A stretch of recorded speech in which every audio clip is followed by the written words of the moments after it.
अयोध्या में राम मंदिर के शिखर के ऊपर ध्वजारोहण की तैयारियां लगभग पूरी हो चुकी हैं। प्रधानमंत्री नरेंद्र मोदी यहां पर पहुंचेंगे और लगभग 161 फीट ऊंचे शिखर को वो लहराने का यहां पर काम करेंगे। उत्तर प्रदेश सरकार में कैबिनेट मंत्री जयवीर सिंह हमारे साथ मौजूद हैं। अयोध्या में बताया जा रहा है एक बार फिर से प्राण उत्सव जैसा जो है वो जैसा प्राण प्रतिष्ठा में कार्यक्रम हुआ था भव्य स्तर पर होगा। क्या तैयारियां हैं सर आप लोगों की और इसको कितना महत्वपूर्ण मानते हैं? देखिए, अयोध्या मंदिर ट्रस्ट की ओर से चूँकि शिखर पर शीर्ष शिखर पर ध्वजारोहण का कार्यक्रम आगामी 25 नवंबर को आयोजित है। मुख्य अतिथि के रूप में वो कार्यक्रम माननीय प्रधानमंत्री के कर कमलों से संपन्न होगा और काफ़ी भव्यता दिव्यता अलौकिकता के साथ वो कार्यक्रम संपन्न करने का निर्णय ट्रस्ट ने लिया है, जिसमें जो सूचना है वो 10,000 से ज़्यादा लोगों को आमंत्रण पत्र भेज करके बुलावा देने का काम हो रहा है। स्वागत है माननीय प्रधानमंत्री का। विपक्ष को इनविटेशन देंगे इसमें कि सिर्फ भाजपा के लोग रहने वाले हैं? क्या है ये कार्यक्रम?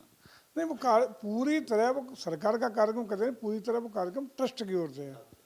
अब ट्रस्ट का निर्णय जो भी होगा जिसको आमंत्रित करेगा, जिससे देखिए ट्रस्ट का मतलब जिस पर ट्रस्ट को ट्रस्ट हो उसे बुलाएंगे। अब ट्रस्ट का ट्रस्ट किस पर ट्रस्ट है ये ट्रस्ट ही तय करेगा। ठीक है, एक सवाल ये है कि बिहार के बाद अब उत्तर प्रदेश समेत तमाम 12 राज्यों में SIR की घोषणा की बात करी गई है, लेकिन इसको लेकर आप लोगों की आलोचना बहुत हो रही है। डिम्पल यादव कह रही हैं कि ये दहशत का माहौल जो है वो आप लोग पैदा करने का काम कर रहे हैं। अखिलेश यादव भी आपने देखा कि वो कह रहे हैं हम नज़र रखेंगे इस पर PDF प्रहरी करके। तो आप लोगों को लगता नहीं आप लोग इस पर घेरे जाएंगे? देखिए, न तो ये सरकार का कार्यक्रम है न सरकार का कोई सरोकार है। एक इन्हीं विपक्षी दलों की लगातार मांग रहती थी कि मतदाता सूची में त्रुटियां हैं, कमियां हैं, खामियां हैं, दूर करना चाहिए। इन्हीं की मांग के अनुरूप भारत निर्वाचन आयोग ने पहला राज्य बिहार चुना जहाँ SI लागू करने का निर्णय लिया। उसके खिलाफ, उस निर्णय के खिलाफ आपने देखा कि सुप्रीम कोर्ट से लेके जनता के बीच जाने का काम विपक्ष ने किया और जनता को पूरी तरह भ्रमित करने का काम किया कि वोट चोरी हो रही है और वोट काटे जा रहे हैं और ये हो रहा है, पता नहीं एक बात का बतंगड़ बनाने का इन्होंने प्रयास किया। लेकिन अंतोगत्वा आपने देखा कि साफ सुथरी मतदाता, पारदर्शी मतदाता सूची बिहार के विधानसभा के चुनाव में आपको दिखाई पड़ रही है। कोई आपत्ति, कहीं कोई बवाल, जनता की ओर से कोई मांग, जनता की कोई शिकायत कहीं आपको दिखाई नहीं पड़ रही। तो एक पारदर्शिता गुणवत्ता के साथ एक सूची प्रस्तुत हुई है जिसका लाभ एक साफ सुथरे चुनाव के रूप में आपको सामने आएगा। सपा को दिक्कत आपको लग रहा है ज़्यादा हो रही है? डिम्पल यादव ने भी ये बात कही। क्या ये लोग इसी बहाने, मतलब फर्जी वोटर के बहाने, क्या डिम्पल यादव ने वहाँ पर जो है चुनाव जीता, आपको हराने का काम किया? क्या अखिलेश यादव जब सत्ता में रहते थे इनके सहारे ही वो लोग चुनाव जीतते थे? देखिए, लोकतंत्र पर विश्वास न रखने वाले लोग, संविधान पर विश्वास न रखने वाले लोग हैं ये। आपको दो चीज़ याद दिला दूँ। 2004 में धर्मेंद्र यादव जी वहाँ के प्रत्याशी थे। हिंदुस्तान का अकेला उदाहरण है कि पार्लियामेंट का 5 विधानसभाओं में मतदान निरस्त होकर के रीपोल हुआ था, पुनर्मतदान अकेला मैनपुरी का। एक और ऐसा यूनिक उदाहरण है, यही डिम्पल जी अपने पति के मुख्यमंत्रित्व काल में निर्विरोध सांसद हिंदुस्तान की अकेली पहले चुन के गई थी।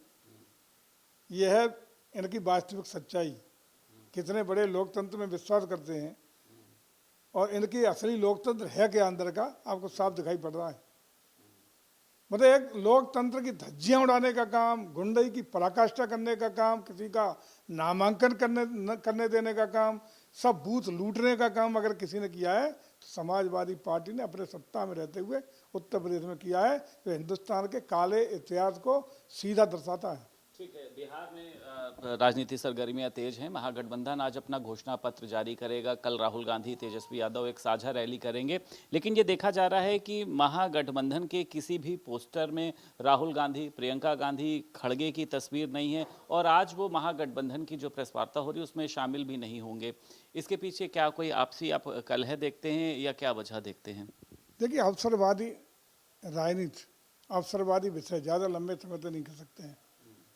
केवल भाजपा के डर से ये कुनबा इकट्ठा है न इनकी रीतियों कार्यक्रमों में कोई सामंजस्य और तालमेल है, न कोई इनका सामंजस्य बनने वाला है।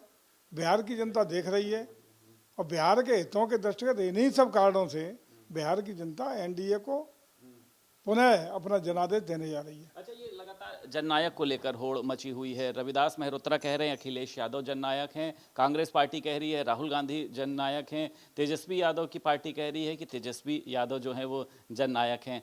कौन है ये जननायक?